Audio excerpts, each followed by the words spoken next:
ንማርታ በለሙአ ብምባል ዋላ ማይ በለ ዓይኑ ካብ ማርታ ክዓለይም ጥዑይ ድዩ ዝወዲ ትብል ነበረት ማርቲ። ሮቤል ብወግኑ ሃፍተይ ድዩ ዝበላ ዳዊት ኣነኻ ኣፍቃሪተይ ግድን ክገብረ ይብል ነበረ ብውሽጡ። ኣይ ስሙን ሳልስቲ ሮቤል ገና ጽቡቅ ገይሩ ከውፍካ ይበለ ኮሎይን ማርታ ዓርኪ ከም ዘለዋ ዝሓትት ማርቲ ገና ክትምልስ ኣይተሰምዐትን። ጽብቕቲ ምዃና ደጋጊሙ ነገራ ብውሽጣ ጥዑይ ድዩ ዝወዲ ትብል ነበረት። ንኣዳ ምስ በዝሓ ንዳዊት ናብ መደቀሲ ክፍላ ፀዊዓ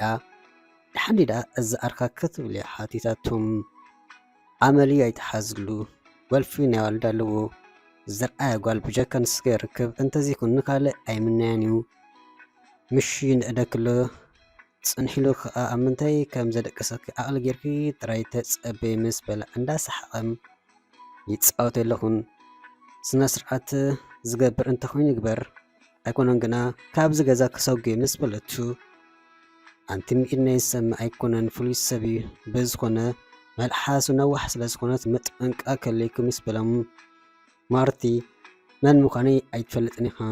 ገለ መሓሰስ ክብል ይፈትን እንታይ ከም ዘጋጥሞ ሽዑ ክትርእኻ ክብረት ጓል ኣንስተይቲ ስቕ ምትንካፍ ኣይኮነን ምስ በለቱ ክብረት ክንተሓሊኺ ክብረኺ ዝትንክፍ ሰብ የለን ብዓለኸ ናይ ፎኮስኮስ ምልክት እንታሪእኸ ግና እቲ ጌጋኡ ዘይኮነ ዘሎ ኣባኺም ገጽ እንተኸሊእኺ ኣይቀርበክን እዩ ገጽ እንተሒብኪ ግዳ ምእላብኪ ናብዛ ዓራትኪ ንናይ ግዳ በይኑ ገዲፍና ኢሉ ናብቲ ሳዕሎን ተመልስም። ካብቲ ኣብ ቀድሚኡ ዝተቐረበ መግቢ ሮቤል ግና ንማርቲ ክጥምት ዝመረጽ ዝመስል ስኢሉ የፍጥጠላ ነበረ።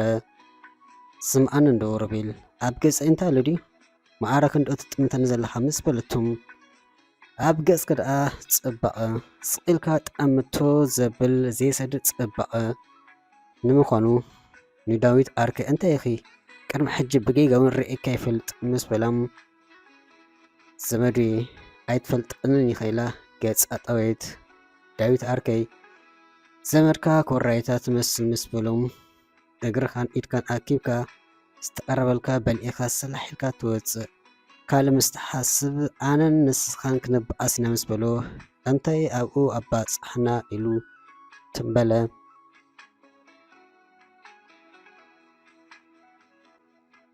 ሮቤል ምስ ከደ ምሸት ክልቲኦም ኮፍ ኢሎም ፊልም እንዳርኣዩ ከለዉ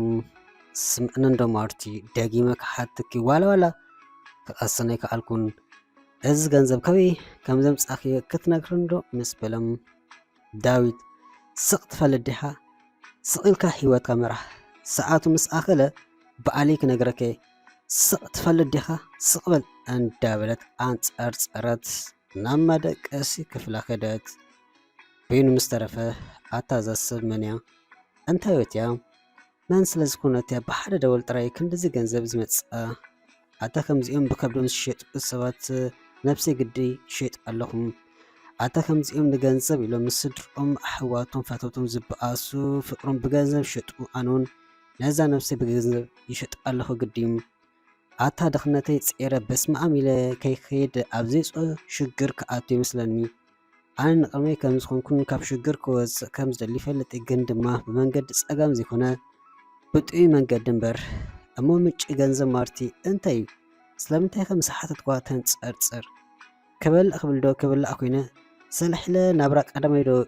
ይገብር ዋላስ ነገር የምፅ ኢሉ ክደቅስ ተጸቢዩ ክዳኑ ጣርኒፉ ምሸት ምድሪ ሰልሒሉ ካብቲ ገዛ ወፂኡ ኸደ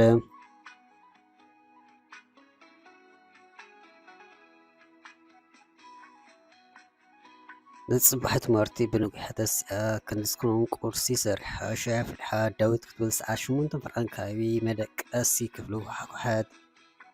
ግና መልሲ ስለ ዘይረከበት ክፍት ኣቢላ ምስ ኣተወት እቲ ዓራት ብንጽፉ ነቲ ዝደለተ ሰብ ግና ክትርእዮ ስለ ዘይከኣለት ኣብ መሕፀብ ነፍሲ ክሕሉ ኢሎም ድሓይ ገበረት ወዲ ግና የለን ብንጉሕ ዳናበይ ከይዱ ኢላ ደወለት ትፅውዕ ግን ይቕበላ የለን ገለ ነገር ኮይኑ ከይኮን ብጣዕሚ ተሻቂላ ደጋጊማ ደወለት ይኹን እምበር መልሲ እንተበልካ መልሲ መስክር ቤን ዝቕበላ የለን እንታይ ከም ትገብር ሕርበት በላ መግቢ ዝሓለ ሸሕ ቡን ናብ በርዕ ተቐየረ። ኣፍ ጾማ ፋዱስ ሓለፈ።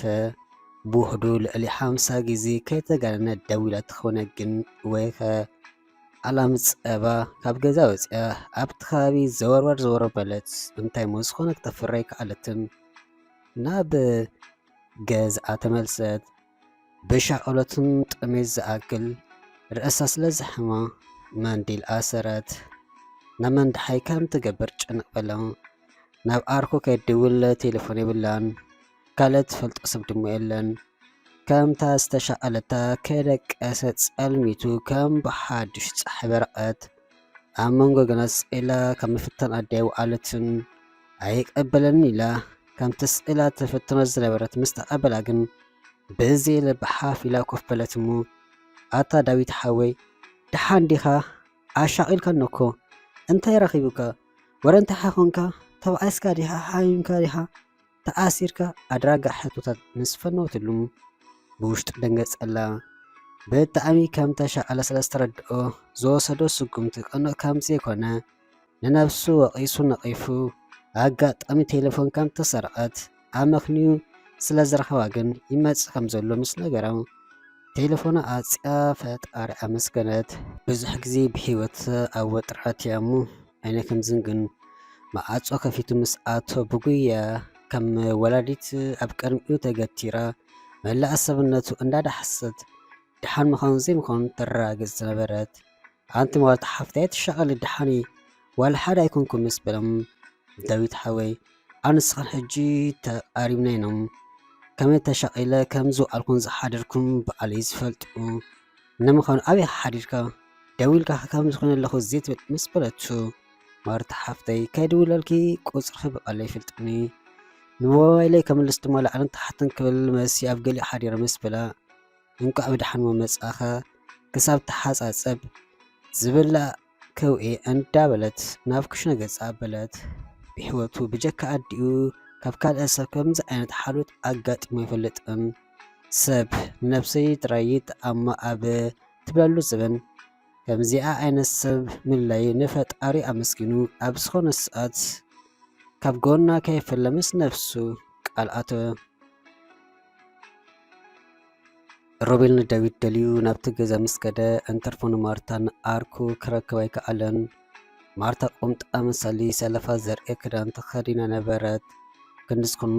ካብ ኣፋ ዝወፅእ ዝነበረ ግዲ ከይገበረሉ ኣብ ሰለፋ ምጥማት ተጸሚዱ ነበረ። ወፂኣሎ ምስ ተመለሰ ክድውለል ከይሽኡ ትመጽእ ትብሎ ነበረት። ግን እቲ ቀይሕ ሰለፋ መንደቅ ኮይኑ ነቲ ዘረባየ ኣብቶ ነበረ። ኣታ ዘጓል ከተጋገኛ ምስለኒ ከመይ ዝኣመሰለ ቅርፂያ ክትውንን ክንደይ ኣዋልድ ይፈልጥ እሞ ኣይ ከምዚኣን ነዚኣ እንተዚያ ደቂሰየ ኣነ ሮቢ ኣይኮንኩን ምስ ነብሲ እዩ ዝዕል ዘሎም ሰሚዕኻ ንዶ ምስ በለት ኣዊላ ካብቲ ኣትይዎ ዝነበረ ሓሳብ ብስምባል እንዳወፅአ ማርቲ ኣሰንቢርክን እኮ እንታይ ኸይ ኮንክ ምስ በላ ዝኾንኮ የብልን ዳዊት ሓወይ ምስ መፀ ክድውለልከዩ ኣነ እውን ከወፅእ እንዳበልከ ኢኻ መፂኻ ስለዚ ሕጂ ኺድ ይብለካ ኣለኹ ምስ በለቱ ኣቲ ማርቲ ጽባቕቲ ፍጥረት ዳዊት ዘመትኪ ካብ ኮነ ኣነስኺ እንተተዋሓድና እንታይ መስለኪ ብኣሙ ርኢ ከብለክን ኣብዛ ልበይ ክትኣቱን ሓደ ኮይኑ ኣዚኺ ደስ ተብሊ ሰብኢኺ እንዳበለተሲኡ ክጽግኣ ምስ ፈተነ ካብ ጥቆ እንዳርሓቐት ስለቲ ጽባቐይ ዝነገርካን የመስግነከም ሕጂ ግና ኪድ ምስ በለቶ ንኻዳ ኣናበይ እዚ ኩሉ ተጓዓዚ መፅእ ዘይከውን እንዳበለ ኢዱ ናብ ፀጉራ ቅርብ ኢሉ ምስ ሰደደ መሊሳ እንዳርሓቐት ኣታ ሰብ እንታይ ትገብር ዘለኻ ምስ በለቶ ዝገብሮ ደኣ ጠፊኢክ ኢሉ ቅርብ ክብላ ክትሓድ ምስ ፈተነት ኣርኪቡ ከሮ ኣቢሉ ሓዛሞም ማርቲ ሽኩር ዳዊት ከይፈለጠ ብፍታኺ ብሓባር ክንቅሲና ምስ በላ ኣነሞ ናይ ከምኡታት ጓል ዘይኮንኩ ኪድ ኣብቲ ዝለመድከ ከምኡ ግበር ቅርምስ ትብለኒ ግና እንዳብለቱ ኸላ ተወርዊሩ ከንፈሩ ናብ ከንፈራ ገጹ ሰደደ።